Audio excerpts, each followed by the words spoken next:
Dhaka medical পিজির রোগীরা ভালো স্বাস্থ্য ব্যবস্থা পায় না। আমরা এটার সমাধান করব। আমরা যদি তারপরে হলো মতিঝিলে যাই, মতিঝিলে হলো একটা ফাইন্যান্সিয়াল একটা সেক্টর, সেখানে হলো হাই স্পিডের ওয়াইফাইয়ের ব্যবস্থা করব এবং এটা সুন্দরভাবে ব্যবস্থা করব যাতে মতিঝিলটা অ্যাজ এ ফাইন্যান্সিয়াল সেক্টর হিসাবে সুন্দরভাবে গড়ে ওঠে। সেখানে একটা ডোবা আছে, এখানে পার্ক হওয়ার কথা, এখনও হয়নি। এটা আমরা ব্যবস্থা করব মতিঝিলের। আমি গতকাল এলাকাবাসীর সাথে সাক্ষাৎ করেছি। মতিঝিলের নাগরিক যে সমস্যাগুলো, সেখানে পার্ক নাই। আমরা সেখানে অনেকগুলো সরকারি জমি আছে যেগুলো দখল হয়ে আছে, আমরা এগুলো উদ্ধার করে পার্ক বানাবো, বাচ্চাদের জন্য প্লে গ্রাউন্ড বানাবো। এবং তারা বলেছে সেখানে মাদকের বিশাল সমস্যা, আমরা সেই মাদকের সমস্যা দূরীভূত করব।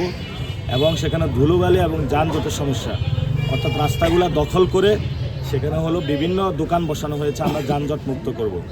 আমরা আজকে শাহজাহানপুরে বিভিন্ন জায়গায় গিয়েছি, এখানে হলো চাঁদাবাজির একটা সমস্যা রয়েছে এবং এখানে হলো পানির সমস্যা রয়েছে, আমরা এগুলো ইনশাল্লাহ সমাধান করব। মাদকের সমস্যা রয়েছে, আমরা এগুলো সমাধান করব। সাথে সাথে এই ঢাকা ৮ আসনে আপনারা জানেন যে পল্টন কেন্দ্রিক ইসলামিক ফাউন্ডেশন আলেম ওলামারা রয়েছে। আমরা ইসলামিক ফাউন্ডেশনকে শক্তিশালী করব যাতে হলো বাংলাদেশের সকল স্কুল মাদ্রাসাগুলোতে মানুষ বেসিক যে ইসলামিক এডুকেশনটা এটা পায়, যাতে ইথিক্যাল জায়গাটা হলো ঠিক থাকে। এবং গুলিস্তানে যারা ব্যবসায়ী রয়েছে তারা কান্নাকাটি করতেছে, চাঁদাবাজির শিকার, সন্ত্রাসের শিকার, দুর্নীতির শিকার। ইনশাল্লাহ আমরা চাঁদাবাজি, সন্ত্রাসী, দুর্নীতি এই এরিয়াতে বন্ধ করব।